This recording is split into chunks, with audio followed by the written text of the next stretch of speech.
We are so thrilled to be partnering with Hinge. Hinge is the dating app designed to be deleted. As you all know, I'm a huge Hinge advocate as I met my partner of almost 3 years on the app. Even before meeting him, Hinge was always my go-to app because I met more relationship-minded people here and had some great dates. Clearly, I haven't been on the app for a little while, but I re-downloaded it to check out some of the new features. One that stood out to me was the voice prompt, my best friend's take on why you should date me, where your friend can hype you up. Not only does this make the profile creation less daunting, but it's not always easy to see your own green flags. So to test it out, I asked Yue some fun prompts to get her take on what I could put if I was dating again. So the first one, how long have we known each other? What was your first impression of me and how has that changed? Julie and I have known each other for almost 10 years. My first impression of Julie was that she's very social, but I've learned that she has a lot more depth to her beyond the social butterfly that she is. My next prompt, what do you think are my green flags? I would say she's deeply loyal. She believes in love, curious mindset, and she is fearlessly ambitious. And then last but not least, what kind of friend am I? Julie is the kind of friend who will always have your back, no matter what. Damn, that feels nice to hear. So download Hinge and try voice prompts today. Then find someone worth deleting the app for. Hi, I'm Yue Xu. And I'm Julie Kraftchick. We're active daters turned dating sociologists. Here to dive into everything modern dating and relationships. Welcome to the DATEABLE podcast. Hi, friends. Welcome back. Here's a fantasy for you. During COVID, how many of you thought about moving to a different country, dating someone there, falling in love, and then staying in that country? I certainly have had all these fantasies before. And sometimes it's not as romantic or as smooth as you think it is when you're dating someone from a different culture, especially in their country, right? I've also wondered what it's like for people that come to the US. Because have you dated people of other cultures? Like I had one boyfriend that was from the UK. That's kind of as far as my experience goes, but I definitely learned some differences even just from him and hearing how he interpreted the dating scene in the US versus in the UK. It's kind of refreshing because they ask you the questions that you normally wouldn't ask yourself about why you date the way you do. I remember going on a date with someone who had just moved over from France, and he did not understand the dating multiple people thing. He was just like, what the fuck? Why do you all need so many people in rotation? Why can't you just focus on one person? That's how it was with my ex from the UK too. Like I remember being like, do I need to have the talk, like the DTR convo? And then just one day he's made it very clear that I was the only person he was seeing, but it wasn't in the DTR typical way at all. It was just like, oh yeah, this is so matter of fact. Like it didn't even cross his mind that he would be dating someone else. It's just such a natural thing for someone else, yet in our dating culture, we make it so complex and has to be so formalized for it to be a relationship. And it's super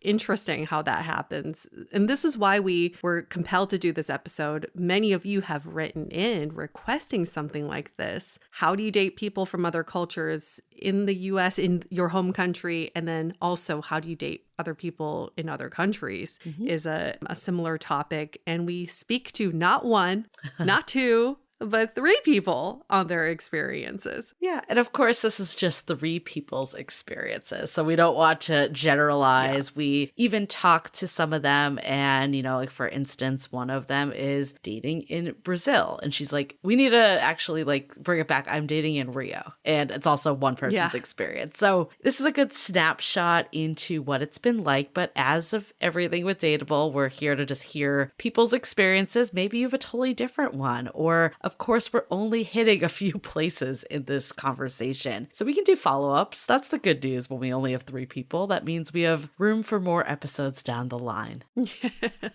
Yes, this can be a continuing segment on our show of just dating in different cultures. What's the most beautiful thing about dating people from different cultures is that you get to gain a fresh perspective. It puts things into perspective, and it does make you step back and think, why do I date the way that I do? Have I been conditioned this way, or do I actually prefer to do things this way? It's a great kind of therapeutic process of re-examining yourself. Yeah, I feel like most of the times it's conditioned because we're just going through the motions. and kind of just blending into culture. I feel like it's really hard to pave your own way, not to say you shouldn't do it. I also always feel like when someone's like, should I be dating multiple people? Should I be dating one person at a time? It's like, you got to do you. What is it that works for you? And I think this is a good reminder that just because you feel like something is the norm, it's not always the norm. It's just the norm and the culture that you're in at that time. Right. Talking to a few friends about this because we were just comparing dating in the US or Western culture and how that differs so much from many other cultures. And one thing that we pinpointed was dating in Western culture is all about what's next. So when you go on a date with someone and you like tell your friends about this person, your friends are automatically going to ask you like, oh, have you slept together? Yeah. Oh, have you gone on a third date? Oh, have you DTR'd? It's always like, what's next? What's next? But people don't ask you, oh, how did the date make you feel? Never, Right? never. Never about the present feeling of what that was like. And this is why so many of us have so much anxiety around dating because we're constantly thinking of that next milestone. And then it all culminates in like after you have kids, after you've been married and have kids, it's done. Nobody asks you what's next. Nobody's going to be like, have you been planning the funeral? Like, that's, what's that next life stage?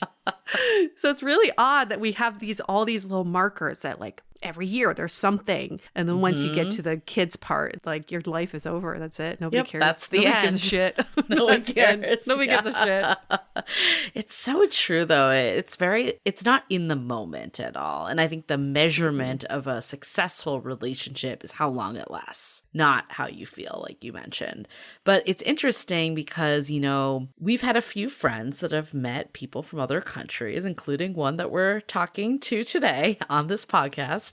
But we've had other friends that, have gotten like swept away in the romance of meeting someone while on vacation. It's interesting to hear how that plays into when you're actually fully immersed in the culture. I think we get a much more real perspective of what it means to date. This like culture that feels sexy or like exotic, like what does it actually mean once you're in it? We make so many assumptions when it comes to dating. We think, oh, now that we've slept together, it must mean this. I met the parents, it must mean this. And in different cultures, all of these activities and actions mean different things or mean nothing at all. So being in a interracial or cross-cultural relationship actually helps you communicate your expectations better. You have to be very clear. And I know like you've talked about this a bit before, how it was actually refreshing that you and your partner have a lot of cultural similarities. It's kind of the reverse of it. Like, how do you think it's been being with someone that you have more of that similar upbringing opposed to such a different one? It's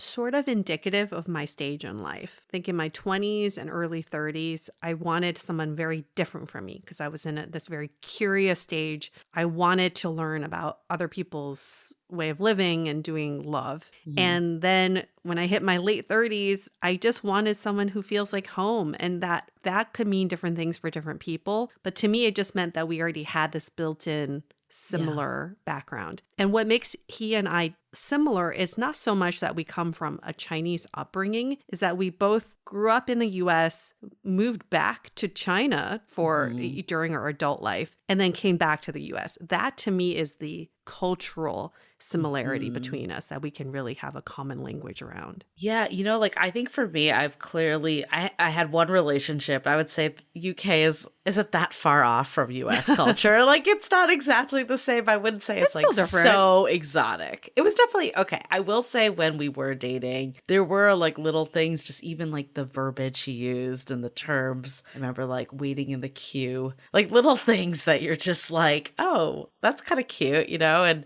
obviously a British accent's hot. So like there's like those aspects of it. But I feel like I've never dated someone that like we did not speak the same language, like the first and foremost, the same language. And initially I was like, oh, that'd be really hard to have like a deep connection. But I think even from this episode we did, I learned like it's not always like all about that, and like there's other ways you can connect with someone. So it gave me appreciation maybe for people that are in these types of relationships where like common language isn't the same. Agreed, but also to be perfectly honest, I just can't picture it for myself. I really can't. Given how much you and I talk about these really like heady things about relationships and love, I just can't imagine having a similar conversation with someone who didn't speak the same language and have the vocabulary around that, and how frustrating that would be for both of us to try to get to that level. I mean, I admit I haven't tried, so I won't fully know, but I can see what you're saying. I can see what you're saying, that you're like, do I have to,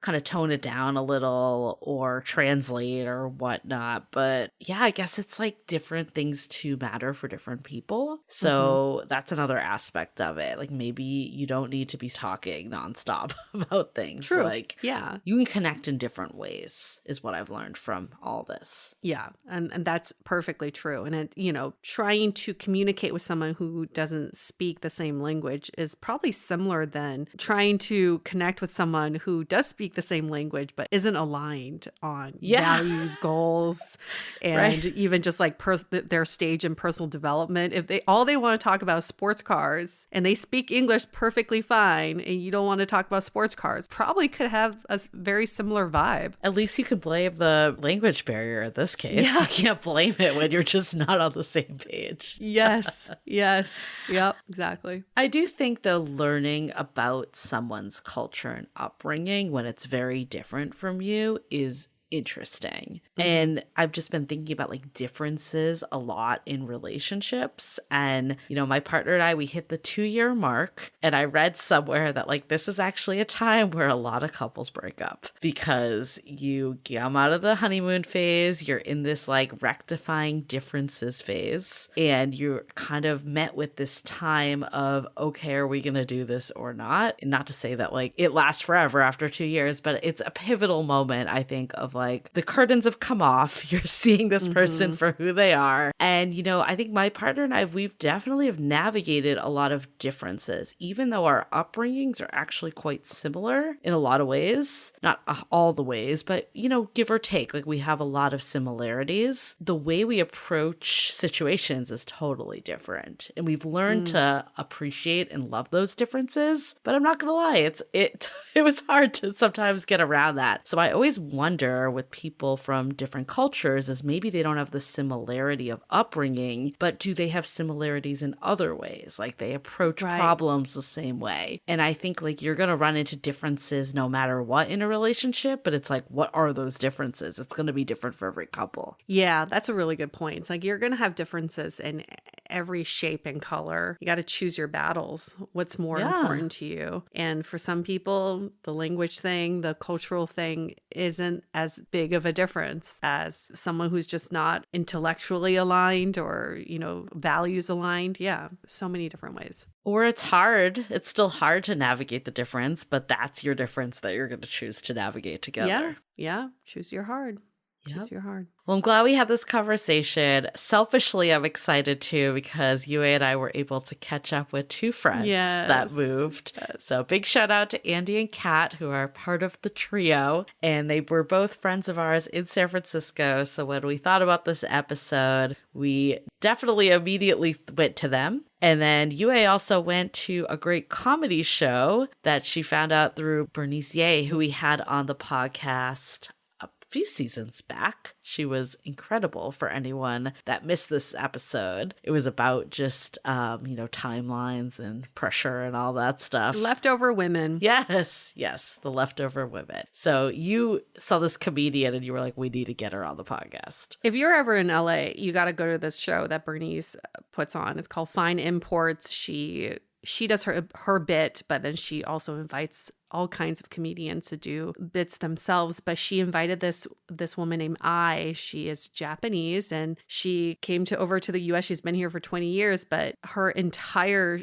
segment is about what it's like to date in the US and how different she expected it to be. And I really enjoyed some of the things she said because it made me go, yeah, that's true. That's crazy that we do these stupid games here in the US. So we had her on, but she's super interesting because she married someone in the US and then they're now divorced and now she's back in the dating pool again. So she gets to re-experience the dating scene after divorce. So we have it all for you. We have people that are in different periods of life, different relationship statuses, different countries, different aspects. Are they emerging into the culture there, or are they being immersed into our culture in the US? This is a good one. We're in for a ride. We have so many good perspectives on this. And without further ado, we'll just get into it. But before we do, let's talk about announcements. Exit Interview Podcast. We are rolling along. We're getting some really good reviews come in. Yes. We had a wonderful guest, Justin, last week. So if you missed that episode, the episode was around why can't he get a date? So it was a more unique exit interview too, because we talked to not only, like in the past, we've been talking to people's exes and past dates, but when you can't get a date, we had to go to his family members, his best friends, and we got a lot of good insight for him. And, you know, it's such a great episode. Someone left a review. The reason why I'm saying this too is like, more Justin. He was amazing. So if you haven't listened to this episode yet, go check it out. If you haven't listened to Exit Interview at all, you are in for a treat. It's time to binge. So many episodes for you to binge on, and you're guaranteed to learn a thing or two and make you wonder, have I done that before? Have I experienced that before? You're going to find it very relatable. So you can find that show on any podcasting platform, or you can go on social media. It's Exit Interview Show on Instagram. Cool. Okay. Well, at Dateable Podcast is our Instagram. At Nonplatonic is UA's. At Julie Kravchik is myself. We're going to do something fun that we have our little corners that we're going to be posting some individual learnings that we've had from doing this podcast and maybe some other secret projects that are in the works. Oh my God, it sounds like we're in trouble. We're going into our corners now and to think about what we did wrong. Hey, we are thinking, that's for sure. We are thinking.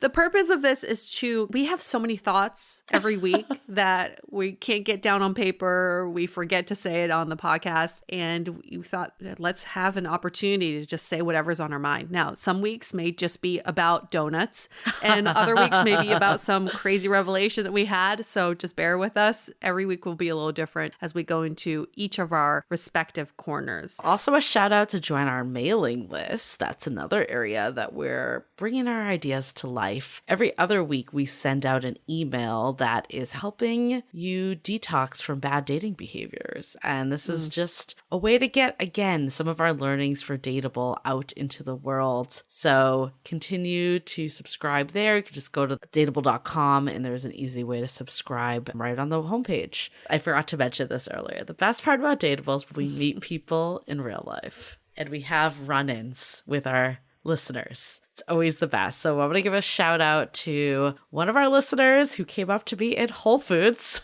I was disheveled, putting my cart away, and this lovely woman came up and said, I will take your cart. And I was like, perfect. I don't have to put it away. And then she's like, are you Julie from Dateable? Oh my God. And her name was Karen, and she actually heard about Dateable through you, UA, but you had never met her in person, but you guys talked like through a professional sense, right? Like through email through or work. Yeah, through work. Like my partner was there with me and he introduced himself and she's like, I know who you are. So it was really fun. And I got to unload my cart. It made it so much easier.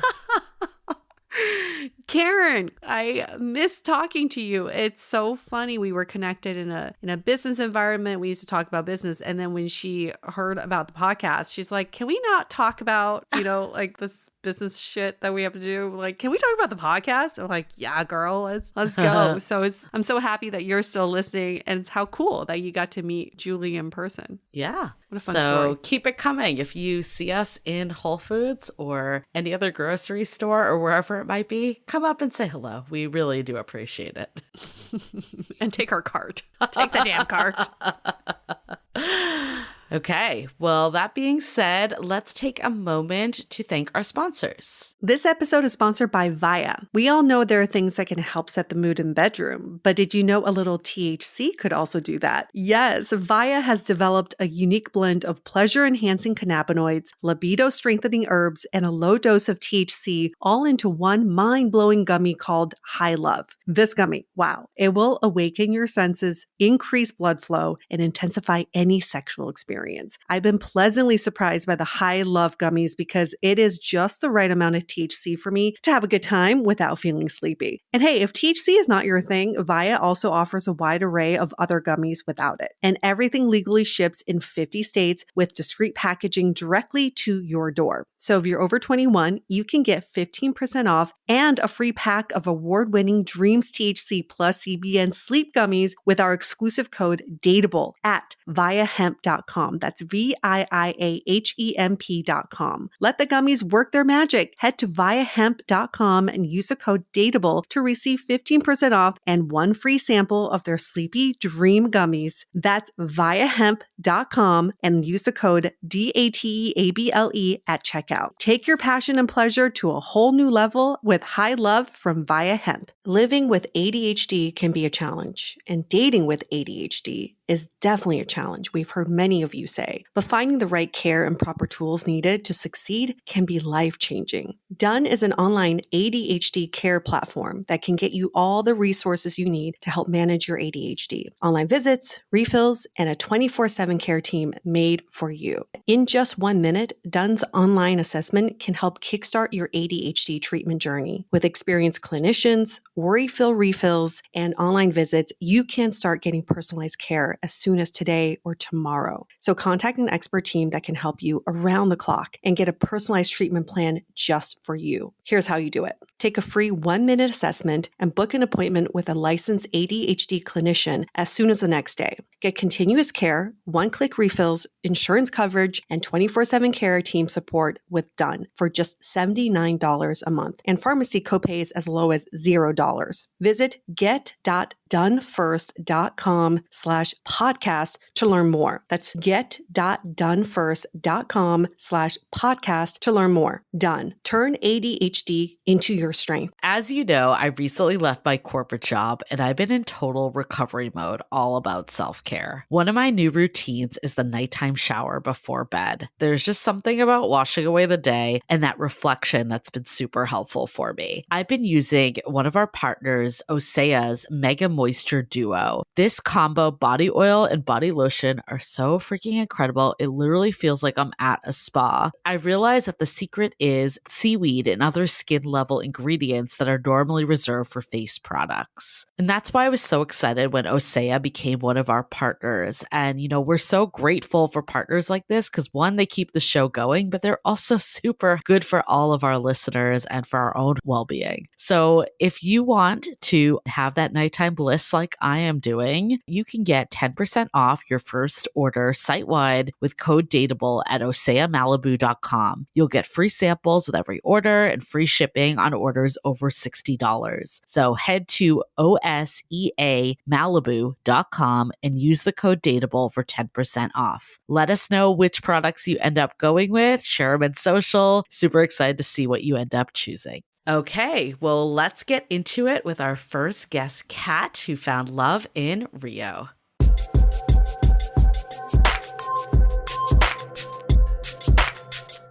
A blast from the past with one of our favorites, Kat. So good to see you. Hi. Who's living in Brazil now, who's been there for 3 years. That's so wild. It's been 3 years. I know. I actually feel like it's longer. I actually feel like you've been there for like 10 years and we haven't seen you in so long. Time flies. In my heart, I was there.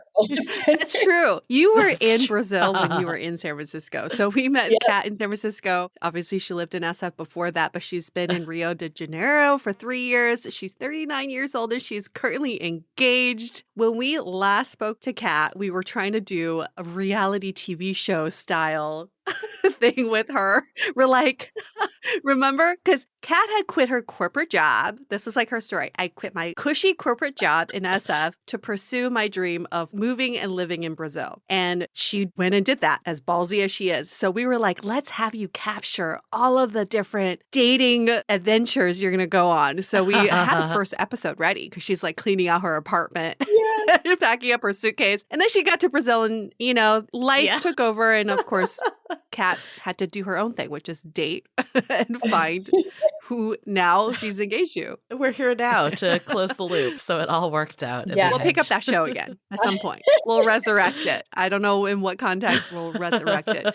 But Kat, when you first got to Brazil, like you've been to Brazil many times before, you've met people in Brazil, but this is your first time really living a life in Brazil and possibly starting a life with someone. So what were some of the initial culture shocks you experienced when dating local men? Yeah, so specifically, I think there's a difference between saying Brazil and specifically Rio de Janeiro, where I live, because, it's kind of saying like the US or New York or something, right? Like there's different cultures within the country. But here, I mean, it's kind of like the opposite of living in San Francisco, right? So, everyone's really aggressive.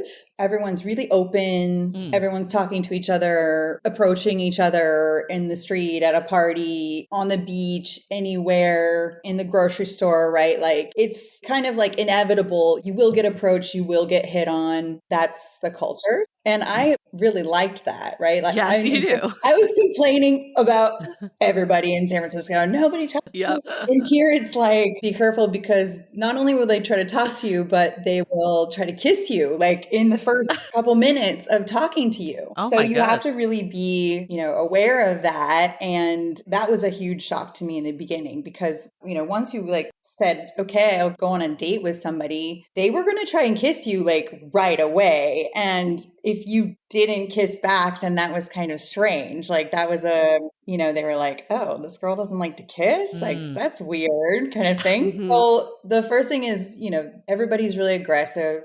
It's very sexual culture. I mean, you're on the beach, you're basically like naked all the time, right? You're exposing yourself, and it creates, it's hot out, it's summer, and so that's kind of like the energy that is here. And it's also very open-minded city. So it's really the most progressive place in Brazil. So there's lots of open relationships and everybody mixing and mingling and sex parties and all that kind of stuff. So you also are like, be aware that that is something that's available and you're going to find it. So that was a big shock for me, but it was really fun because it was kind of the opposite of what I had been living in San Francisco. So I want to get into sex parties and all that, but before we're not going to lose that. Now? I want to ask one question before, and then I promise we'll get into it. Like app culture, because I'm just thinking about the drastic difference of in real life versus app culture. And SF specifically, we know that apps dominate the dating world. It's very rare someone comes up to you in real life. Through our community and time at Dateable, we've realized that this has trickled down to many other cities in the US as well. It's not just San Francisco. But in a place like Rio, where everyone's just, out and about, coming up to you, do people still use apps, or is it not a thing? They do. Yeah. So people still use apps. Okay. I haven't been on a dating app in a while now, so over 3 years. But I do remember, when I was here, I was on Tinder, but Tinder was more of like hookup.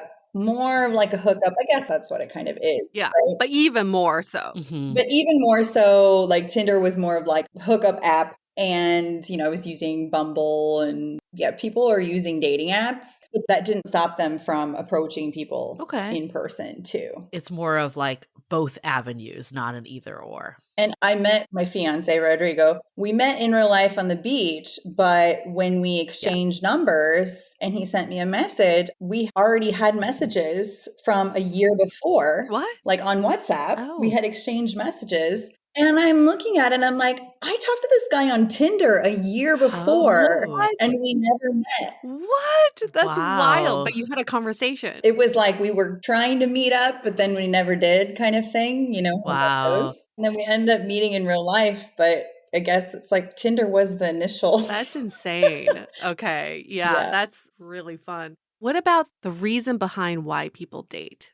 In San Francisco, I would argue most people date because they want to be in a relationship. Mm-hmm. What was your experience with that? So when I was dating here, when I was on the apps or, when I was single, for the most part, I felt like people were, especially guys, were just wanting to have fun. Mm-hmm. There's a term here that is used where it's like you can like be with somebody, but you're not boyfriend and girlfriend. It's very common for somebody to say like, oh, I'm with her or I'm staying with her, but she's not my girlfriend. Oh. So I'm free to be with other people. We don't have What's the term? It's called ficar. So it's kind of like be with, to stay with somebody. But until you like say specifically that you are going to be in a relationship, then you are not, there's no exclusivity or monogamy that is expected unless you specifically define that you are in a relationship and not an open relationship. That's what I was going to ask you. Like, is there like in the US, there's like such an emphasis on the DTR, the define the relationship. Is that the same or is it in a different way? Yeah. So here it's, for example, I have guys that I've dated or guys that are friends. It's more often guys than girls that I see this happening, but they act like they're in a relationship. They're going out with this girl, they bring her to parties, they met their parents, like they're kind of like a part of their life, but they're not in a relationship. They're just like my person that I hang out with. Right.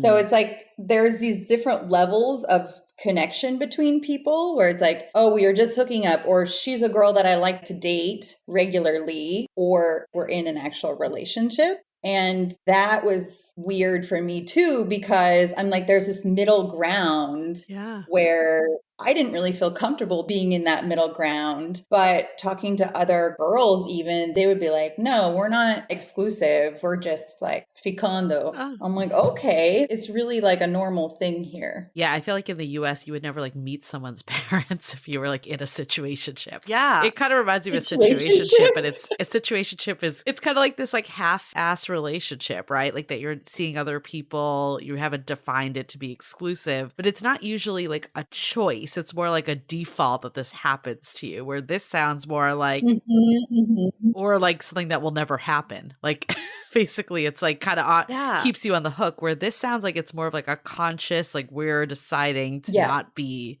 exclusive. It's a defined, undefined relationship. Yes. That's what it sounds like. And I remember when you first moved over there, you had expressed some concerns about this because you were thinking that possibly down the line you'd be open to a relationship and you wanted something more monogamous. And you had witnessed, I think it was like your neighbor who's married and they were like sleeping with other people and a lot of that kind of stuff going on. How have you been able to reconcile all of that? Yeah, that totally was a thing for me. So before I lived here permanently, I was nomading around and this was one of my homes, right? So I was living here, I was living in Bali, I was living in Barcelona. I was kind of like going around, and whenever I was here, I realized I was like, this is not going to be the place where I find somebody, right? Like the guys are just not serious. I can't trust anyone. Trust what people say to me. That's how I felt. Like, this is confirmed. Like if you ask Rodrigo, my fiance, like, oh, what are men like here? He's like, yeah, don't trust anything they say, right? Like you have to like really, just because he says that doesn't mean it's true. Like you have to see what their actions are instead of their words, because guys will say anything. They will play on the charm. They'll be like, oh, I want to take you here. I want to do this with you. I want to go there. That's amazing. And then it's like crickets, nothing. You're just like ghosted. But one of the things about the culture here in general, and this is something that I've learned, is that the people from Rio de Janeiro are very open and, friendly and everything. And they say like, yeah, let's do this. Let's go out and hang out. And it's not that they have like a bad intention, that they're lying. It's just that in San Francisco, if you say like, hey, let's go out to dinner next week, like you're expecting that you're going to go out to dinner next week. Here it's like you say, oh, let's mark to go do something next week. Then you say, okay. And then you have to hear from them again and they have to say, okay, let's do something at this day. And then you think, oh, it's happening. No, then it needs to be confirm. Oh, Then it needs to say, three-step process. So it's like flakiness culture, like amplified. I thought SF in parts of the US were flaky, but this sounds like next level. this is flake to the max. So you have to get somebody to say, like, this is confirmed, like specifically the word confirmed, because if not, it can be your friend too. It doesn't have to be in a dating situation. This happens with all my friends here too, where they're like, okay, hey, let's go to the beach in 2 days, or let's go to the beach tomorrow. Right. And then you're like, okay, cool. And then they're like, okay, if they don't message you again, it doesn't happen. So you have to say, like, in the morning or that day, like, hey, are we still on for this? And then they will say confirmed. And if they don't say confirmed, then it's not going to happen. So that was hard for me to learn, because I was thinking that all these people were going to do, I was like, oh, I have like plans with 5 different people. I don't know, all these people wanted to do things. And then it came down to night. Nobody's calling me. And how did I go from 5 to nothing, So. Wow. So I want to hear, okay, Rodrigo, when you met him, like, it was different, right? Like, how did you know then that his word was the truth and trustworthy?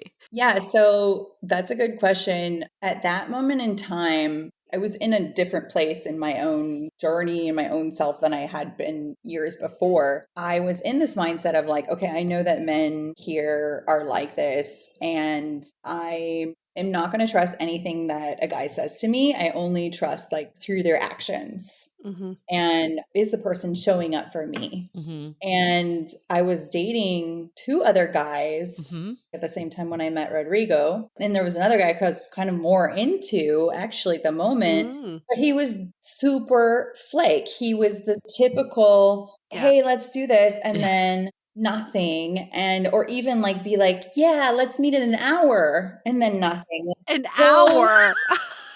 Wow. With Rodrigo, he asked me out. We met on a Sunday. The next day, he asked me to meet him that day. We met, everything great.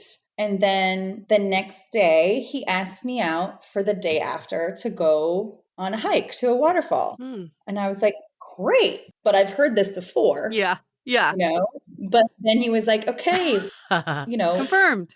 Let's meet here at this time. And then, it was like, okay, he's doing what he says he's going to do. And now I can trust this guy because he's actually following through on his word, which a lot of people don't hear. Right. The consistency. And I'm sure that he's probably had the same kind of complaints about dating locally, the local women too, right? Because if he's showing up, it must mean that he's getting flaked on quite a bit. Yeah, I don't know. We didn't really talk about that so much, but he's so easy breezy Brazilian that he probably would just be like, whatever, it doesn't matter. Like, that's how it is here. And was he looking for something more serious and long-term when you 2 started dating?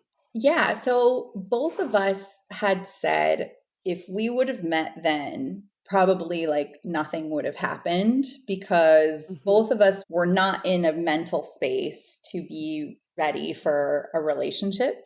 That year was a year of a lot of growth for both of us. When we both met, we were really, both of us, very open and letting ourselves be vulnerable to meeting somebody that was meant for us. And I mean, I think about my criteria for who I would date in the past is like, he doesn't meet any of the like criteria that I had of. That's the best part. I let all of that go. And I was just really, open to being really authentically me, and to let myself like be seen by somebody. And we discovered a really deep spiritual connection that I never felt with anybody else before. What about the language barrier? Because I'm just thinking, like, when you say this, like, clearly English is not the first language in Rio. How did that factor into this connection? And just maybe all your connections? Yeah, so I was speaking, by that point in time, my Portuguese was good enough to get by. And also, he could speak English too, to some degree. Okay. So we really didn't have any problems communicating at all. What about other people you dated, like maybe when your Portuguese wasn't as good? Like, was that problematic ever, or was it a non-issue? You know, Brazilian men, they don't care. They're just speaking They don't speak. It's the language of Like the love. language of love. Yeah. I promised that we would circle back to the sex parties, but can you kind of shed a little more light on what is like the sexual culture like? Like what does go down at this type of thing? So, okay, this is my experience from being here. Number one, I wasn't like going to sex parties or I wasn't like seeking out that kind of stuff. But when I would go out, I would get approached by two people at a time, like, or I was with somebody and we would get approached to do like four-way a lot. It was very open that maybe I was going to some alternative style places. One time I ended up, without knowing it, like at a place that turned into an orgy. Like everyone there was just started having sex with each other. And I was like, oh, hey. I didn't realize that this was the situation that I was going to. And gonna go now. You know what I mean? I just think like it's such a sexually open and driven country that it's kind of expected. It's not like looked down upon to be really sexually open and to like sex and to explore. You know, I think that's why there's also this like level of people cheating on each other and that kind of stuff also comes with it. It's the most sexual culture that I've ever lived in. So what I'm hearing you say is instead of flash mobs, there were flash orgies that could pop up anywhere. That sounds super exciting. So one of the major themes that we've been hearing from people we've been talking to who've dated in other cultures is you get treated like an expat, which is different than if someone were to date someone locally. Do you see the differences of how someone treats you versus like how they would date a local woman? Being a gringa, which is what they would say Yeah. here, I think you have to be aware that they're going to assume that you're maybe not so serious because you don't live here. Mhm. Also, it's kind of like a fantasy for people here to be with foreign, both men and women. Like, this is the place to be if you are single. I'm telling you, it is like guys from the States that I would think like are just kind of like, you know, whatever, they're fine. Here it's like they're gods, you know, you can date up a little bit, I think. But the other thing is you have to be careful because there's a lot of people that are out for money for both men and women. Like you need to have a basic understanding of what the dating culture is like so you don't get caught up in a scam. Like there's a lot of Brazilian women that go out with foreign guys because they know that they have money and they will pay for all of their stuff. I know men that have been scammed by women, had their things stolen from them. So I think like understanding what people are like in the culture in general is helpful to be able to look out to make sure that you're not getting hurt, like take away the bad people essentially, right? Mm-hmm. Like, what are the warning signs for that could potentially happen? This never happened to me, but a friend of mine said that she was going out with guys. She was like always paying the bill or kind of like she felt like she was getting used by them. Oh, well, you have money, so you can pay, that kind of thing, where it's like, that's not really cool, you know? But luckily that wasn't my experience. How did you vet for that? Like, was there anything that you looked at, or was it kind of just like, I'll deal with it when it happens, if it happens? I'm sure you remember when I was living in San Francisco, I had a completely different mindset than I do now. I was very much in this, like, I'm the woman, you need to treat me, you need to pay for me because I'm spending time getting ready and I give birth. So you need, you know, it was like, I had this kind of like, I feel like now such like outdated way of thinking, but that's how I felt. And when I left and I started traveling and I was kind of going back onto like budget mode, and everybody that I met was also on budget mode, just like traveling. It was like, well, no, you pay for your own, right? Like everyone pays for their own way. You're not, right. Nobody's inviting each other, right? And so that is just what I got used to. And then I realized that it made me feel almost like more secure. I feel the same way. Absolutely. And we all like hang on to that like old feeling of like that what should be, but it's 100%. It's like, what is actually good for you? That's actually related to what I was going to ask about paying on dates. Have you found that to be the norm? It's just people go. Well, I haven't been on a date with anybody in a long time, but that was how I felt like it was in the years before I met Rodrigo. I would split the bill with a lot of people, and I was actually dating a lot of people that made less money than me. I was living in countries where the salary was way less than what I was making, even working part-time, like freelancing. And I actually had this conversation with Rodrigo really early on in our relationship when we were dating. We were out somewhere and I was like, oh, let's stop here and get a drink. And then he said something to me like, I actually need to talk to you because like this place is pretty expensive and I can't really afford to have a drink here. Oh. I really like you, but I just don't have the money to do that. Then I said something to him. I said, I have money. I'm not looking for somebody to support me financially. I'm looking for somebody to support me emotionally. Like that's what I need. Yeah. And I couldn't even believe when I said that it came out of my mouth. Who are you? But it was true. And we have different levels of income, and I will pay for things for the both of us because I realize like the things that I want to do or the places that I want to go to, it's not possible for him what he was making at the time for us to have that experience together. But I made that as a conscious choice because like it was a partnership between the two of us, Well, I think there's also a key that like he wasn't expecting you to do that. Like you could have just rolled up into that place, and that's probably the difference of how you like vet if someone's trying to like take advantage versus just totally the pure fact that you have two different income levels. 100%, definitely. I appreciate the honesty about that though, because Americans are so much in debt because so many of us try to give the perception that we're living at a level that's way above what our pay grade is. Right. And this is why people go into debt when they date, because they feel like they have to go to these nice bars and nice dinners. And we forget that some people cannot afford this kind of lifestyle. We just assume everyone's kind of like equal in that. But I appreciate the transparency in that for him to say, this is not something I can afford, but we can do something else which will be equally as fun. I've actually heard the same thing from some of my friends who've dated in countries like within Asia and then within South America, same thing. It's like people are much more transparent with that. I would like to understand now that you're engaged, how is that changing? Because I was not sure if you were coming back to the States or not. What does this mean for your future? Yeah, I actually have another surprise. I'm not just engaged, actually expecting. Congrats. Yeah. She saved that. She waited till we were recording to tell us. Yeah, she did. Breaking news. Yeah. So, I mean, we're really all in it now, man. There's going to be a little cat Rigo on the way. So,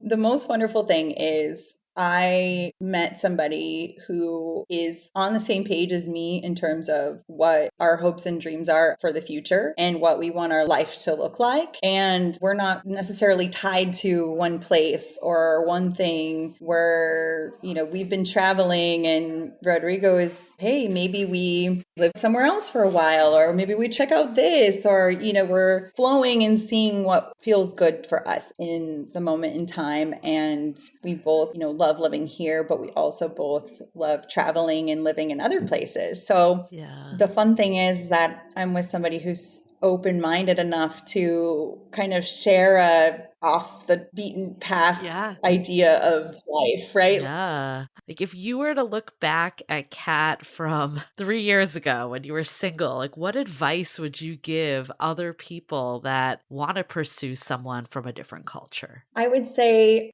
being open and vulnerable and like showing who you really are. And I think that, of course, we come from different cultures, different backgrounds, different socioeconomic statuses, all this like external factors that make people different. But if you can let somebody really know your heart and who you are, which is really hard to do because you're like totally exposed and can be rejected. But if you're open for that, I think that you find a deeper level of connection that is cross-cultural, that is beyond, right? Like it's on a level beyond our world and all the material things. Next up, we've got our good friend Andy, who's a longtime listener, who has moved all over Europe, most recently in Sweden. And let's hear about his dating experiences there. Andy. Hello. We were just saying, can't believe that we're talking to you as Andy in your 30s versus last time we spoke in person, you were still in your 20s. Welcome to the new decade. Yeah, I wish I could be more excited about it, but yeah, older and wiser and on a different continent now, but excited to be a recurring guest. Season 16, back from season 9. So, and we haven't aged at all, clearly. Yeah, we're the same. We stay the same. That's how it feels. So yeah, keep it up. That's how it works. But, you know, it's so exciting to have you back because now you live in Stockholm. I can't keep track of all the places you've lived and been to. When you first left San Francisco in 2019, you went to Berlin. You were there for a year and a half. And then now you've been in Sweden for 2 years. Wow, time really flies. I know. Speaking of getting old, I am actually qualified for a pension in Sweden now, which is... Oh my God. A, I'm really old, and B, I've been here maybe too long already. So seriously? Yeah, after 2 years, depending on like if you have usually like a white collar job, that would qualify you for a pension after 2 years. So even if I leave tomorrow, I'll be collecting money until I can come back when I'm old and have a nice retirement here, I guess. Damn. What? We should all be moving to Sweden. That's what I learned from this episode. Or date a Swedish person. Now this is all making sense. We should all be moving to Sweden. But originally you're from a very exotic place called Alexandria, Virginia. You're single and actively going on dates, but you've been very active in the dating scene. What has been the most shocking thing when it comes to dating in Europe? I would say, I don't know if this is a European thing or just like the general vibes of the 2020s. The general apathy around like, does someone want to see each other a second or a third time is like, I feel like it's like pulling teeth to like even try to get a yes or no out of someone in terms of whether or not they're even interested. Whereas I felt like back in the States, you kind of knew where you stood even before the end of the first date usually. So I find that hard. And, you know, I've lived in Germany and Sweden. They're not two of the most cultures known for being like boisterous or extroverted or like expressive. So that's probably part of it too. But I think that's been a challenge. Is like sometimes I'm also like, do I even feel like I have enough signal about this person? So in my professional career, I do tech recruiting. So there's a lot of similarities, obviously. And a good interview, you come out of it having signal on the candidate, like knowing one way or the other, should they advance to the next round, basically. I feel like dating in Europe has been very much like low signal dates. Even if you like put in a lot of effort and you're feeling good before the date and it goes pretty much as well as can be planned, it's like just a lot of kind of question marks afterward, I would say. That's interesting. I could definitely see that. I don't necessarily know if I know the stereotypes in Sweden as much, but German stereotypes, that definitely can make sense. It's, I think, a little like harder to read, less emotions that they're sharing. Do you think a lot has differed between the two places? Absolutely. So you talk to most people, and most people love Berlin, and that's because they've been there for 2 or 3 days and they've just partied their face off for a weekend. And so that does affect the dating life as well, because in San Francisco, we had the term of like Peter Pan men, right? Peter Pan syndrome. I think the European version of that is hands down Berlin. And the Peter Pan men, I would say, were actually more impressive or had more to offer in San Francisco. In Berlin, it was like just a lot of people that are just kind of wandering, directionless. Some people haven't even been working for 2 or 3 years and they're just getting like unemployment benefits. And those are a lot of people on the dating scene. And I have a lot of my female platonic friends in Berlin are so frustrated because they're like, nobody actually wants to pursue like a serious committed relationship. Everyone just wants to like have a hookup buddy for a while, or maybe someone to go to some of the sex clubs with or something. Interesting. But it's very different in Stockholm. The amount of strollers, if you go to a cafe on a Tuesday at 2 p.m., it'll just be full of moms and dads, people just making the most of the amazing parental leave that they offer here and getting into relationships super early and committing super early. There's actually a term in Sweden called Sambo, which basically just means romantic roommate. And it basically gives the same tax advantages of being married. Oh, interesting. So a lot of people become Sambo like super early into the relationship, like 3 months in. Wow. And live together. And it's like the fastest I've seen people live together. Like, do you even know if you like each other yet? Oh, like a domestic partnership. Yeah, exactly. Huh. Well, I've also heard in Sweden that locals do not like to date outside of their own race. They would like to keep it within the family, basically. Have you experienced that? I think there's a lot of that for sure, but it's really interesting. When we talked earlier, it reminded me of, there's definitely a thing. I don't know if there's an actual term for this, but it's definitely a thing. Because a lot of the other foreigners I meet here, because we had kind of like bond together because everyone was like, is this weird? This Swedish thing that we noticed? I was like, yeah, that's weird. It's not just you. But I'm one of the few people that moved here just for work reasons. Almost everyone else I know that's from another country moved here because they got trapped. They got trapped? A Swede went abroad.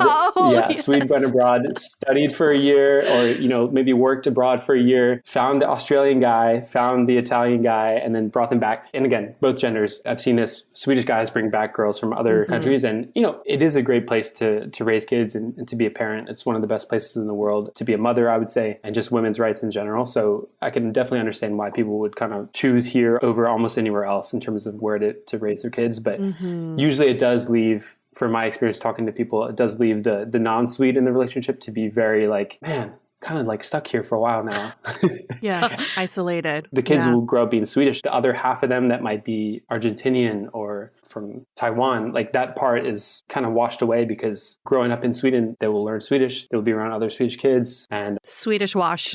Yeah. Have you dated mostly expats or locals in both areas? Yeah. When I first moved here to Sweden, I was more open to dating Swedes at that time. And then after about 5 or 6 sample in the experiment, I just figured out that it was not working out. There was not much chemistry either direction, I don't think. Interesting. So I kind of like set a filter for myself just to be like, okay, probably it's going to work better with non-Swedes. And then part of that is because I don't necessarily see myself settling here long term. So finding a partner that would be open to moving, not even necessarily back to the US, but somewhere else is important. And then in Berlin, there was actually more of an international community there. And there's also, the city is 4 million people in Berlin versus just 1 million in Stockholm. So you just have a bigger dating pool in general. Although the city is much more spread out. So it's kind of evens out in that way. In both places, the internationals kind of mix more between each other just because everyone's not more comfortable with English, but like you never want to be like the one foreigner in the group that makes everyone switch from Swedish to English or German to English, etc. That makes sense. Oh. And that's oftentimes how you not get invited, especially here in Sweden. And how are you at both of those? One of the strangest phenomena, like you could ask someone for instance, Easter is coming up this weekend, which is a big thing here in Sweden. And if you ask someone what they're doing for the weekend, they'll tell you exactly what they're doing down to the details, all the fun stuff they're going to do. And even if it's something like that you theoretically could be invited to, like you'll never get invited. That's a difficult thing. Anyway, to answer your question, my Swedish is actually decent, much better than my German ever was. But if I start a conversation in Swedish, I usually don't make it past like the third sentence before I have a little bit of trouble hearing what they say back. So trying to improve a little bit every day. But obviously, when I leave Sweden, it's not going to be that useful. So maybe the motivation is also a little bit lower. Let's hold that thought for a quick message. I want to drill into what you were saying about you don't think Swedish people are attracted to you and you're not attracted to them. Can you go a little deeper on that?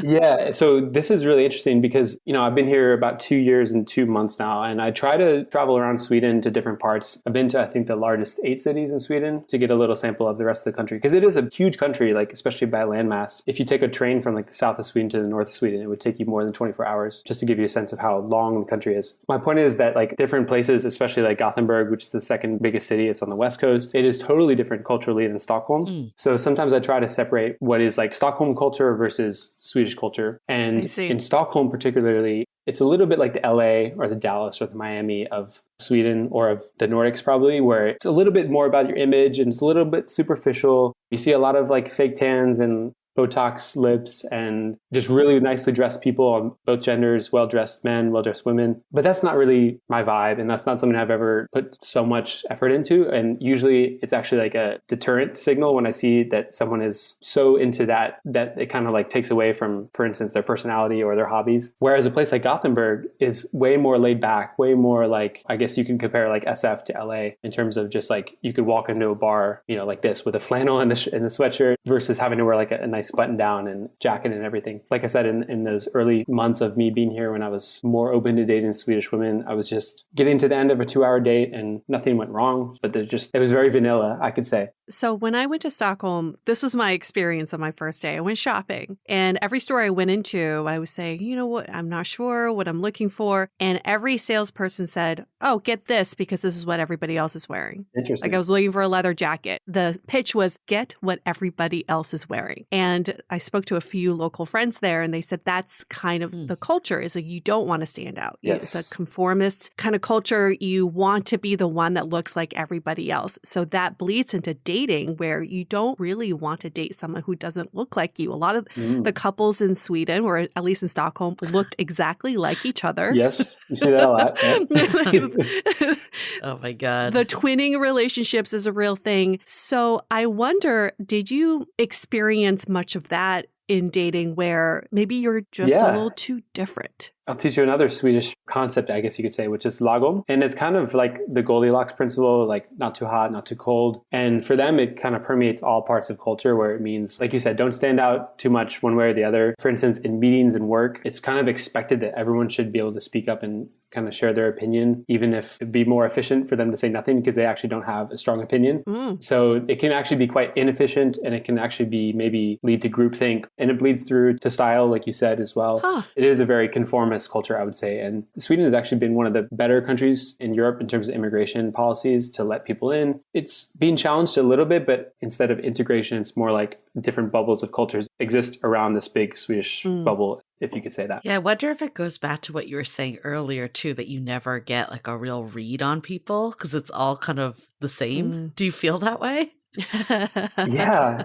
And also, I feel extremely privileged and lucky to be here because some of my friends who are like, know that I've been in a funk at times here, like, if you move to London or like an English speaking country, do you think that would help? And I was like, honestly, basically is an English speaking country. Like 97% of Swedes speak English fluently, which is amazing. Because like, even if you go other places in Europe, it's the reverse of that almost. Obviously, they're still more comfortable in Swedish and that's their native language. So like, if you just walk down the street in Stockholm, for the most part, you're only going to hear Swedish. Julie, I think sometimes in the States, you might just be able to pick up on cultural things more because you're like, overheard in the marina, like follow those accounts where you like hear things over on the bus or on your commute or whatever. You don't pick up on that here. So it's kind of, you feel a little boxed out just because you're like, until my Swedish is at like a fluent level, I'm not going to be understanding or overhearing conversations that happen around me. It's also really interesting. I've been encouraged so many times by Swedish friends that I've gotten to know better who say, if you go to a bar, I find it really fascinating to hear that people go to bars and never interact with other groups. I'm like, you could just be with the same group you came with at someone's apartment and drink for a lot cheaper because it's really expensive to drink alcohol here.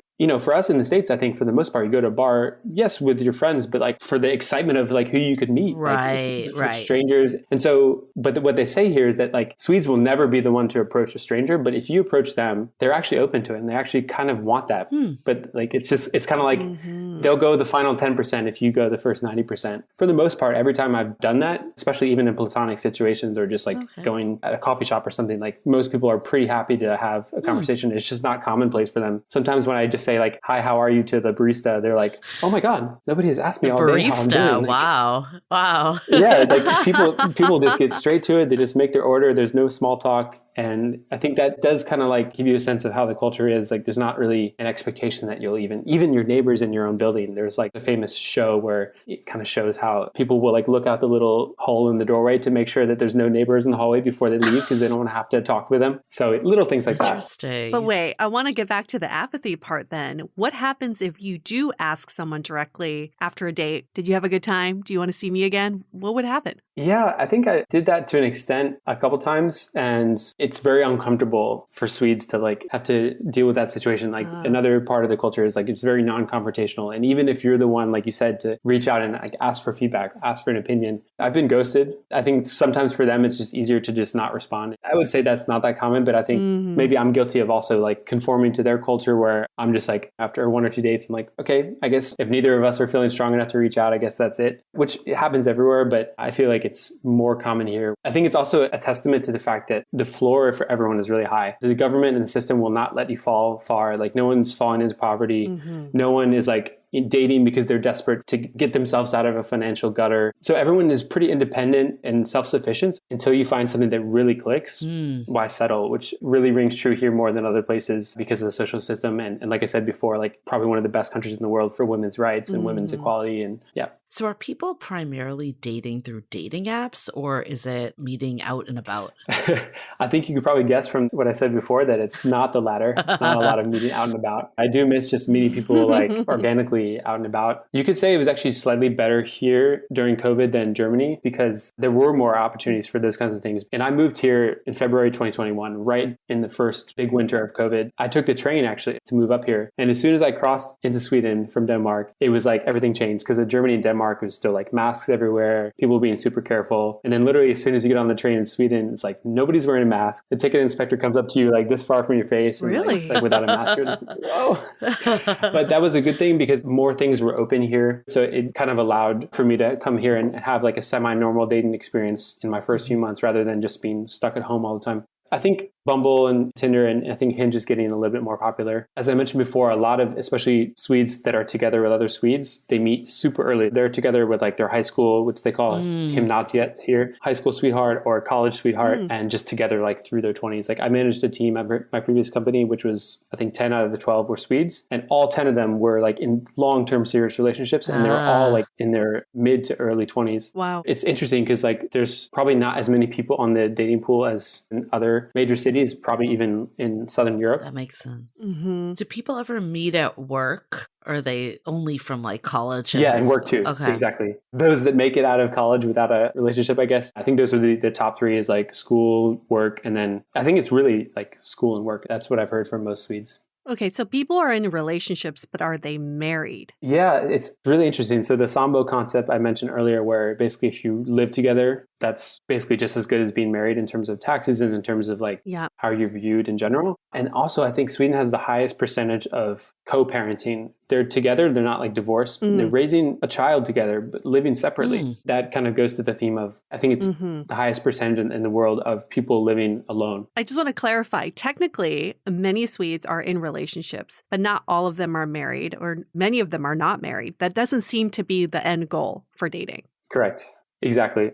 So I had a friend, she dated a Swedish guy in San Francisco. They are parents now, but I actually don't think they're married, which kind of goes in line with what you were saying. And they had been together for a long time, and marriage wasn't really something they like talked about or cared about. It was more just about being together. But she did say that when they first started dating, it was kind of culture shock because he just assumed that you split the bill and like there was no concept of paying. Is that something you've run into? You know, in the shower right before this, I was like, I need to make sure to bring that up. It's pretty much expected both in Germany and Sweden that like if you have dinner together on the first date, I think it's pretty natural that both people would just expect to split it in both of these countries, which is kind of nice because it does even financially give you a little bit more like wiggle room to like maybe go on 2 dates a week instead of one, or, you know, things like that.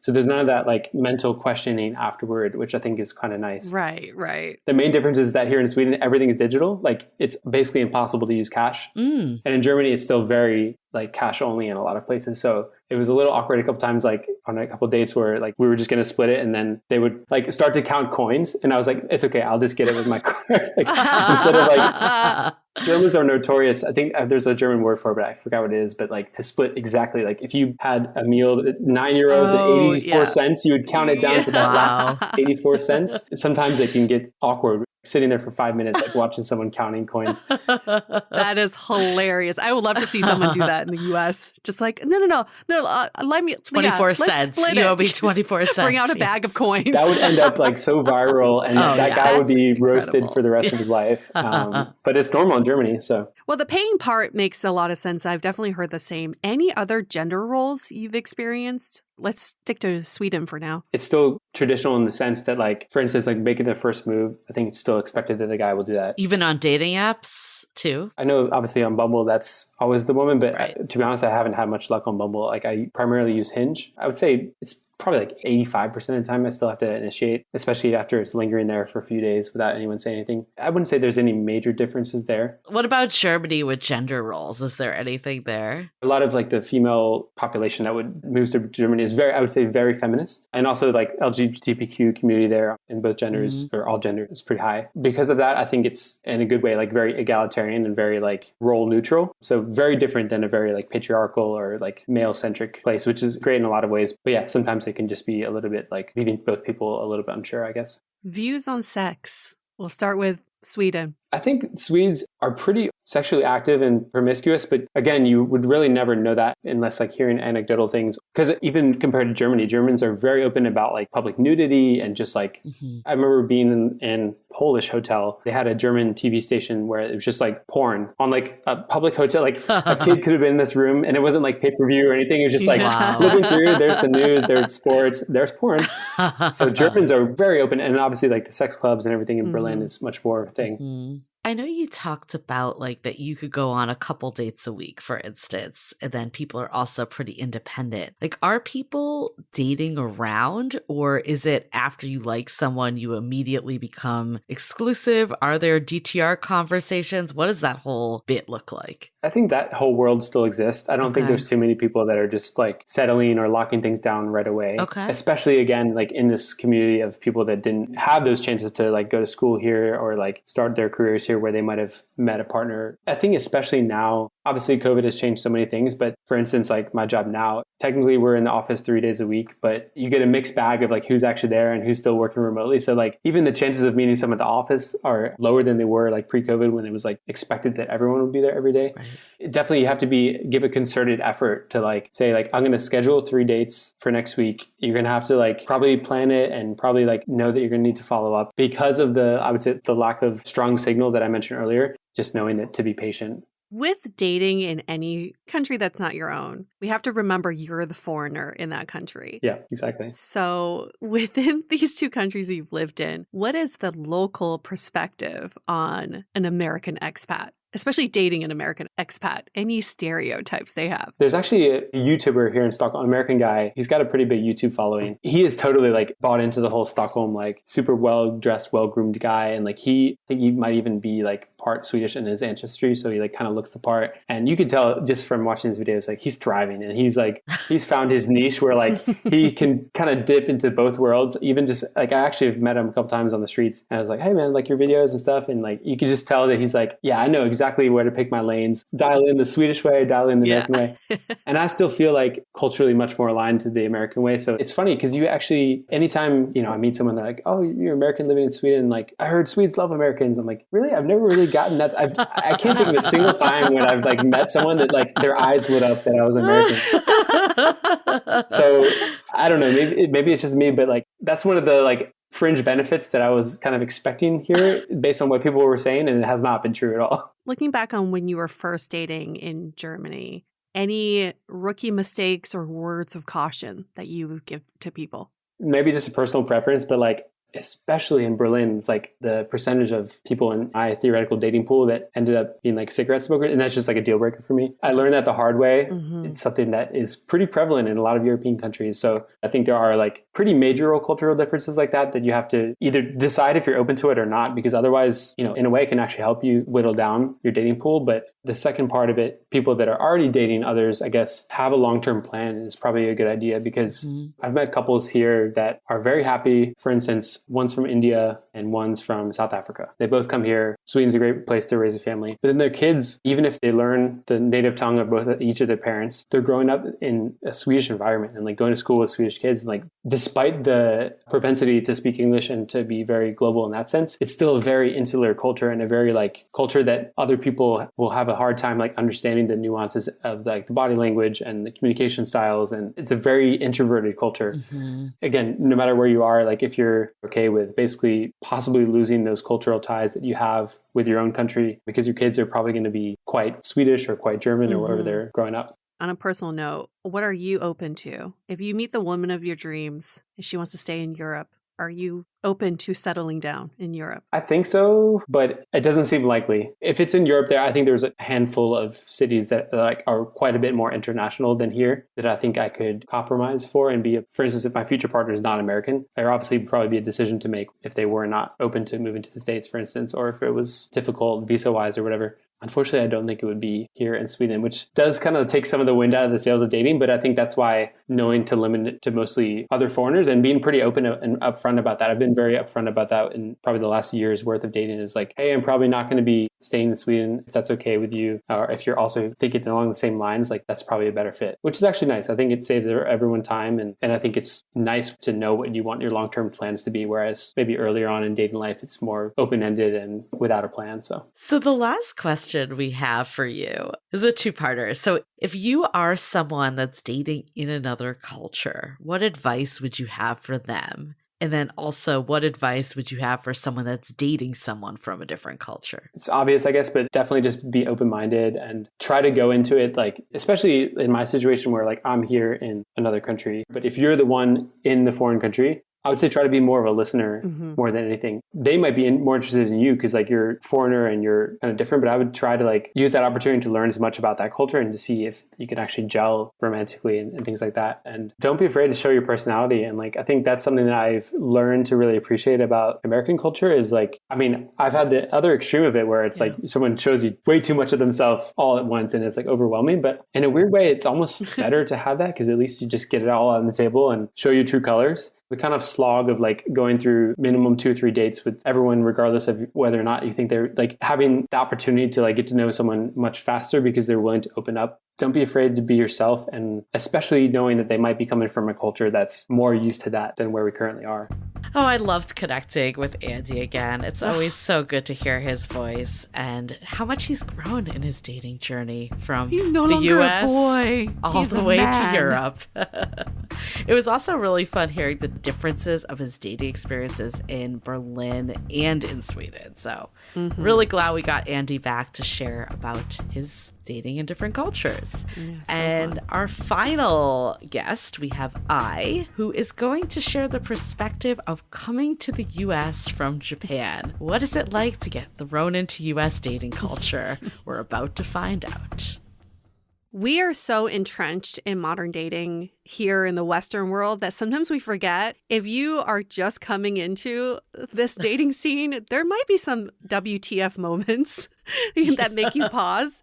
And I recently went to a stand-up comedy show put on by Bernice Ye, who was part of our show before. She was a guest on. And she had this wonderful comedian named I on her show who had talked about her adventures of dating in the Western world versus where she's from, Japan. So I welcome to Dateable. So great to have you as a guest. Welcome. Thank you so much for having me. I'm so excited. We're very much looking forward to all of your stories. But first of all, we got to tell our audience who you are. I is in her 40s, originally from Japan, currently lives in Alhambra, California. That's SoCal.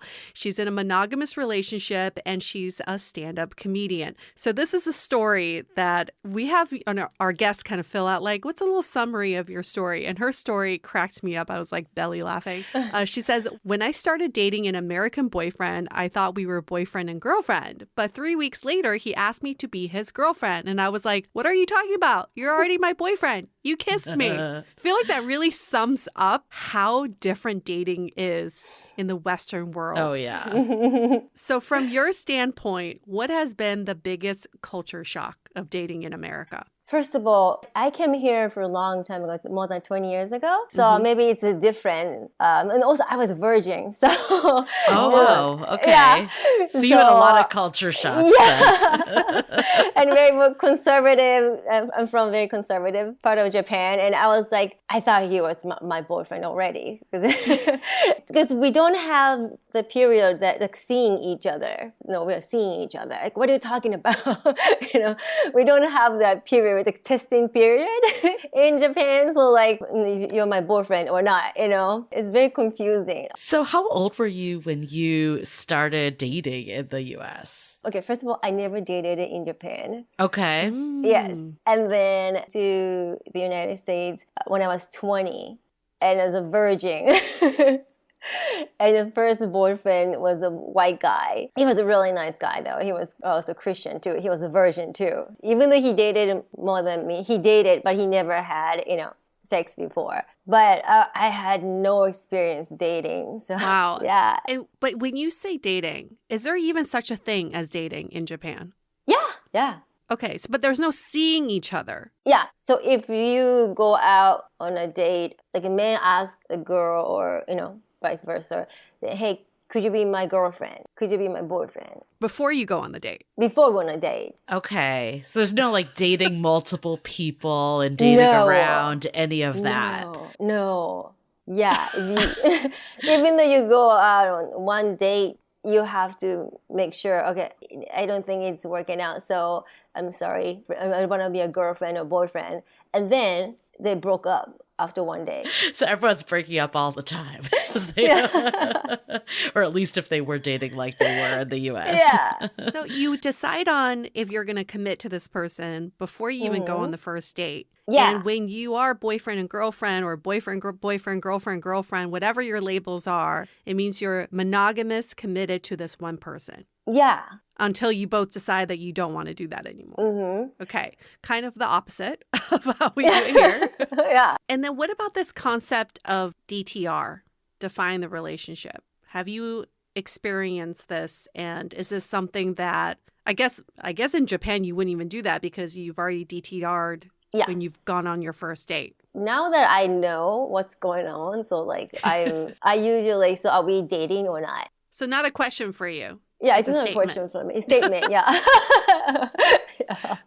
Like we're DTR now. Yes. Yeah. We're in a relationship. Yeah. So I didn't really ask if you don't want to be my boyfriend and just let's end it. It's like I don't want to waste my time kind of thing. So yeah, I've actually heard that from so many of my friends who moved over from another country and dating in the US. They're extremely direct because they don't understand all the game playing that happens in the US. What are your thoughts about this whole, I'm going to wait to say that I like them or wait to text back? Did you play any games while you were dating?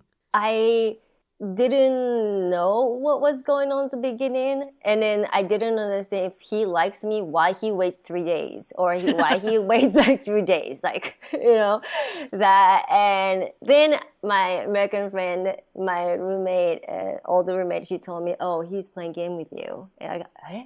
What? So I started learning, playing games? And then, that's how I learned. But when I didn't speak English much, when I started dating my ex-husband, I thought we were boyfriend girlfriends, right? But he wasn't. He didn't think he didn't think he was my boyfriend. And then I was wondering like why he's so hesitant sometimes. And then he's my boyfriend. Why he's like acting like he's not my boyfriend. And then I was like, I was busy in school too, so I just, you know what? I don't want to explain too much in English. I was so lazy, right? And when he calls me finally, I said, okay, I'm busy. Okay, bye-bye. I didn't like to having conversation on the phone because my listening skill was so bad. So I was keep doing that. I didn't mean to play game hard to catch, but then eventually he started chasing me. Oh, so you didn't even know you were playing games, but he thought you were. Yeah. Which made him try harder. Yeah. But I just didn't want to talk to you on the phone because I have no idea what you're talking about. Because there's a language barrier on the phone. Language barrier. So if you want to see me or you want to talk to me, just come over. So I have no idea I was playing game, but yeah. So in the US, as you know, you always want to make sure that you're maximizing, getting the best person for you. And that's why people date multiple people. And that's why it takes a while to commit. In Japan, what's the thought process? Do you have any? Or is it just like, I'm going to go on a date. This is my boyfriend, girlfriend, whoever. When I came here, it's a blow mind. I was like, what the? When American people goes to date, the first stage, they're going out on dates. At this point, American people play games. They're going out and feeling it out. And it's like, oh, he's so cute. But I'm not going to call him because he thinks I'm desperate, This stage is AKA fucking around period. Am I saying F word? Yeah, go for it. Okay. Oh, yeah. It's a fucking around period. Then and the guy, just call him Chuck. So Chuck realized that and getting laid with the other ladies are not that easy. So then finally he decided to finally committing. So that stage is, for American people, it takes like few weeks to months. Sometimes it takes years. I think American people have commitment issues. What does commitment mean to you? Like, when you think of commitment, what does that mean? Commitment means don't cheat. Exclusive. I think, to me, cheating happens. And I've been cheated before, but I'm still friends with my ex-boyfriend who cheated on me because I think it's a feeling thing. If something happens. Okay, they got attracted and cheated, so I got hurt, but feeling is something that you can't really control. If the two people have a strong, connection and then couldn't help it, then go ahead. And I'm not gonna be with you anymore, but I can move on. So I told him, like, if you're cheating on me, let me know right now. And then if you tell me honestly, if you're cheating, I will still break up with you, but you'll be my friend and you'll be in my life. But if you say no, and if I find out that you're cheating on me, then you'll be out of my life. Rest of my life. That is still a way more calm approach than most people would take. Yeah, I feel very like. rational. That's I feel very like rational. that is not the common one. Do you think that's because is like cheating a big thing in Japan? Like, I think so now is a big thing. If you go on a date and if you go next day, if you go out on a date with some other person, you're already cheating. So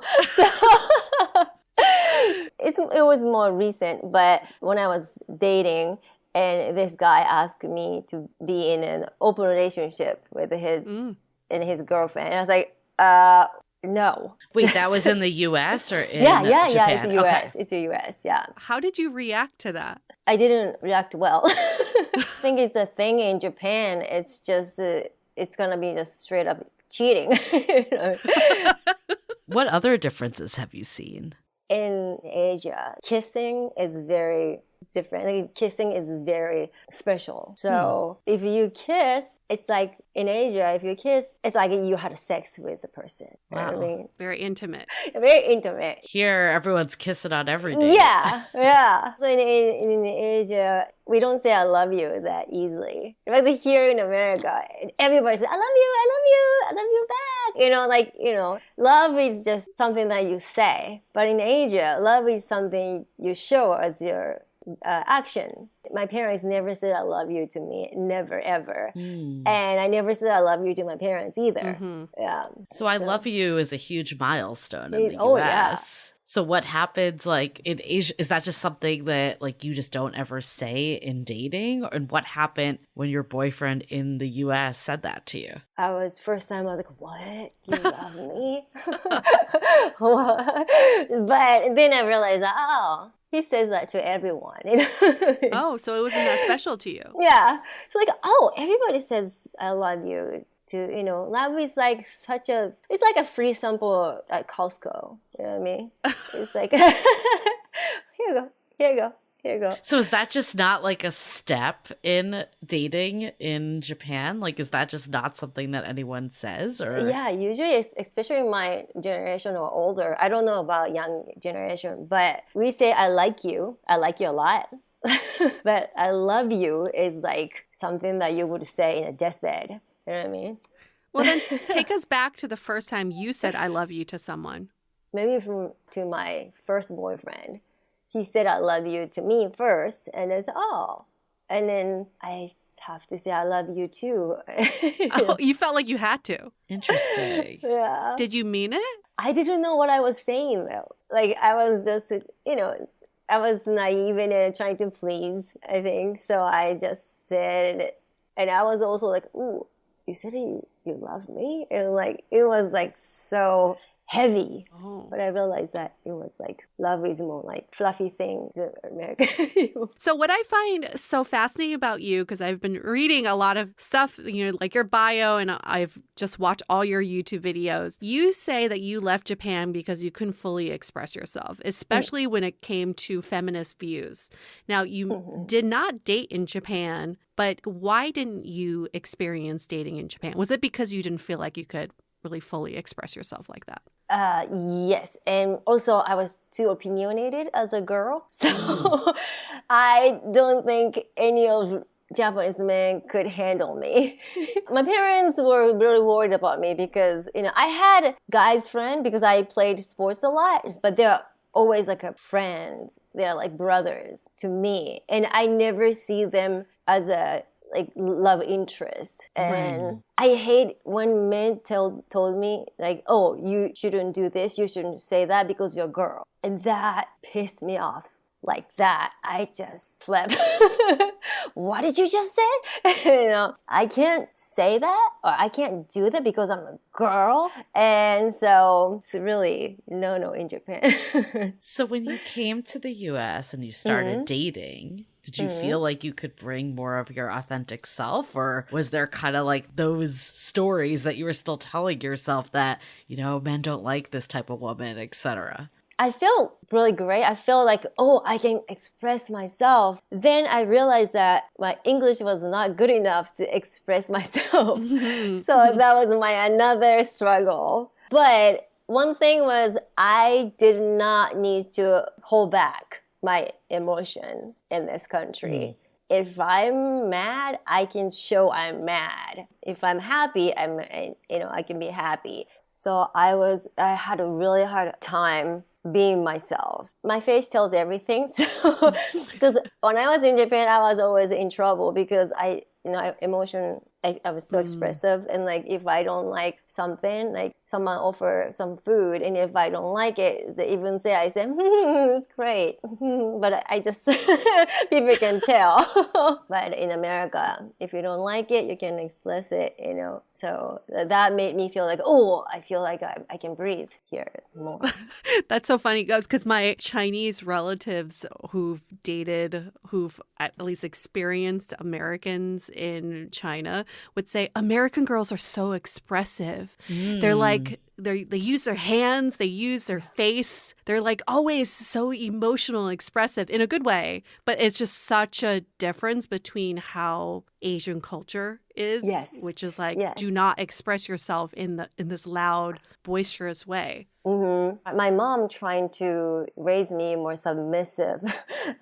No, but I just couldn't be the submissive Japanese woman. Japan definitely has like women's role and men's roles, But in America, is more women are more independent. Women have to be independent to date. My first struggle in the United States in the dating was like we Asian women in Asia, it's very like more overprotected, and also men takes care of a woman from certain things. Oh, okay, you're a girl, you're a woman, you don't need to do this, Like changing oil, it's a man's job. Okay, you don't need to do that. Let me do it. Like so, men will step up and do the men's things, and the women we were not to do anything. The women supposed to cook, do the laundry for men, and then my mom still get underwear for my dad before he goes take bath. You know what I mean? Wow. So very clear gender roles. Yeah, gender roles. So when I came to America and started dating American men, I was like, when I asked him, hey, could you fix this? And he said, okay, I will do it. And then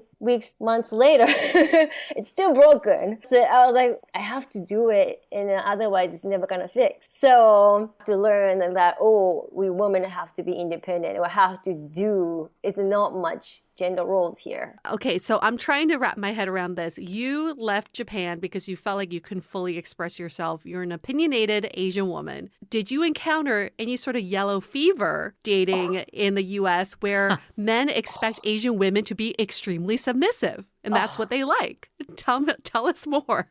Yes, I broke so many men's heart. You're like, I'm not submissive, sorry. Yeah. One of my ex-boyfriends, it was his dream to date a Japanese girl. He thought I will treat him like a king and, support him everything. But he was like, you destroyed my dream.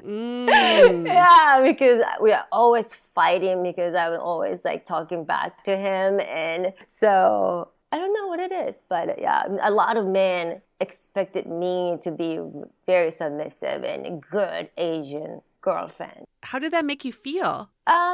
I also enjoyed fighting too when I was younger.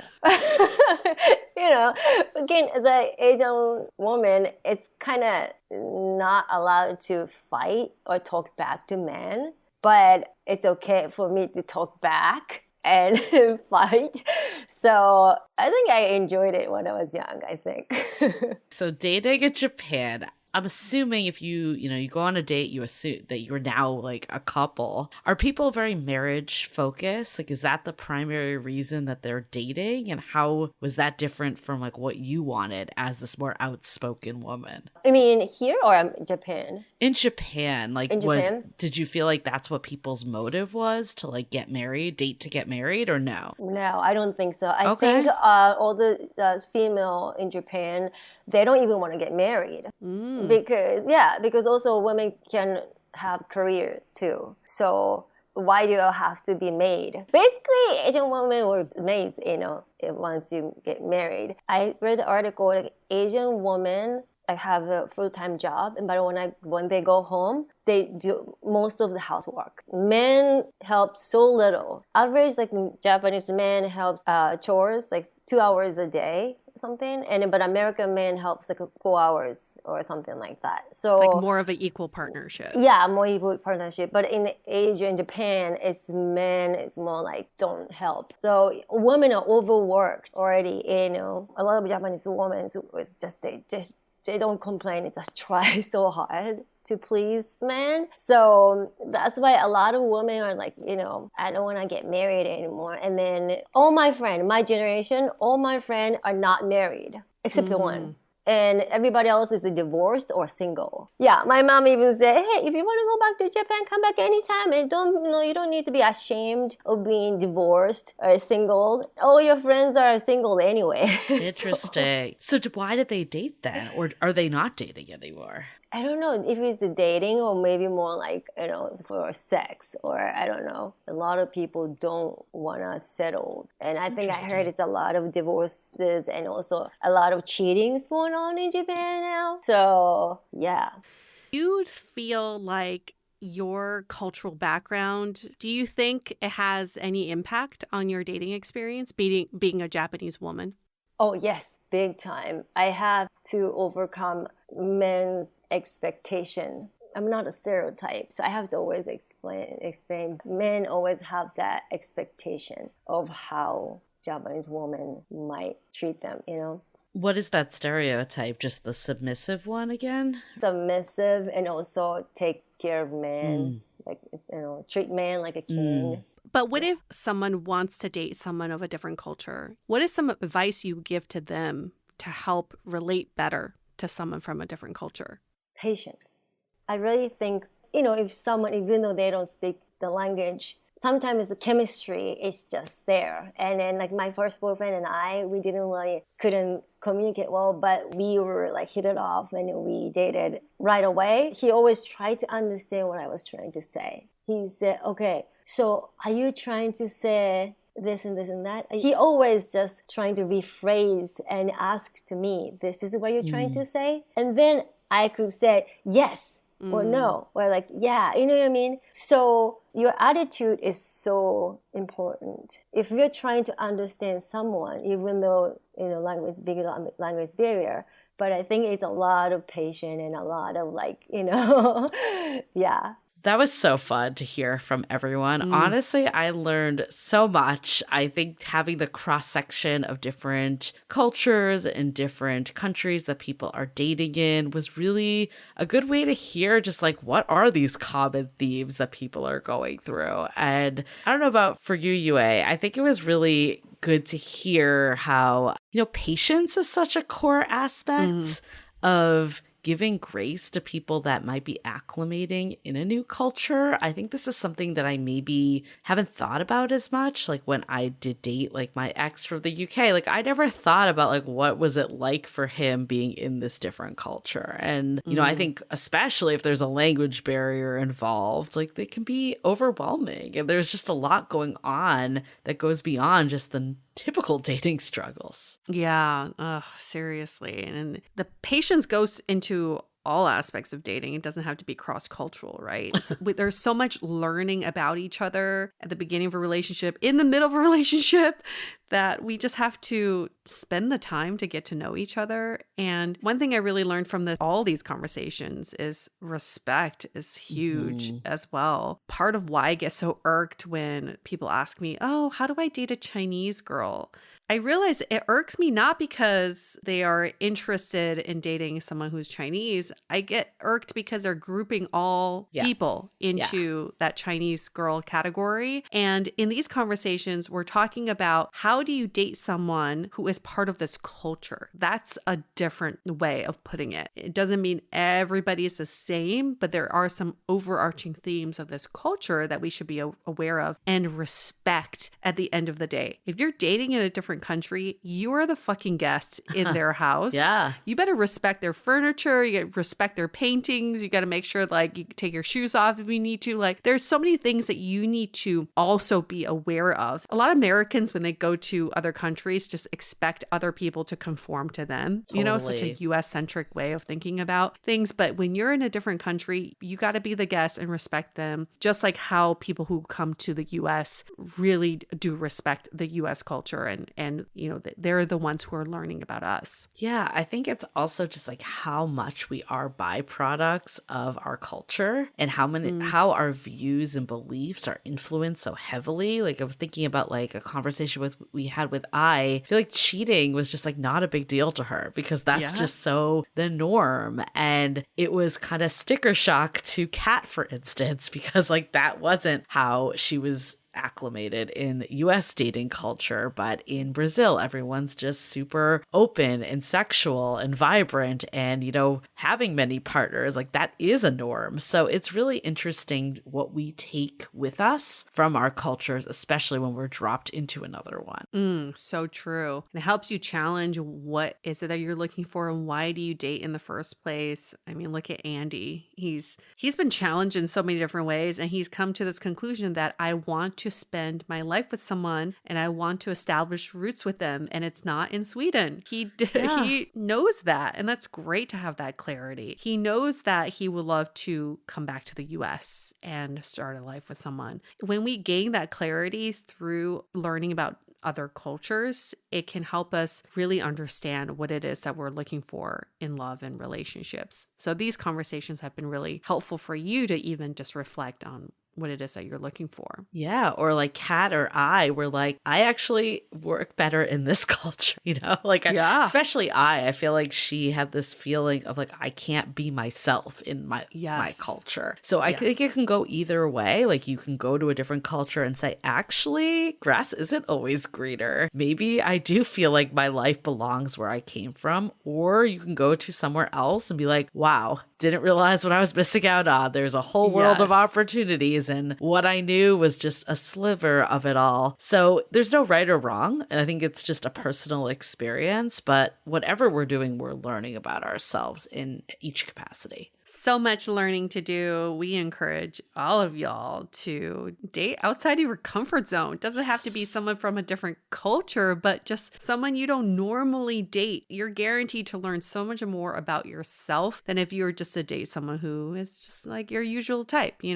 know exactly what to expect. Yeah, and date like you're on vacation. We always say that. Even if you're not going to go to a different culture, even if you're not going to travel around the world, you can do that in your home city. That is something that you can do to today. But I think the part that made all of them really interesting is that they were very exploratory and curious and trying to learn the culture and understand how things worked. When we are just in our own environment, we stop doing that. And I don't think you need to like travel all over to do it, but bringing curiosity to your dating life is just going to make it more fun, even if you're in the exact same place you were yesterday. Oh my God. Seriously, Kat is a completely different person. If you knew Kat from 5-6 years ago, she was very much into that corporate life, tech life, living in a beautiful apartment, having all the beautiful things and going to galas and that kind of life. You know what I'm getting at. And now she's like, I realize I don't need any of that shit to make me happy. I was just subscribing to something that everybody else wanted to do. And I realize now I don't need that. That's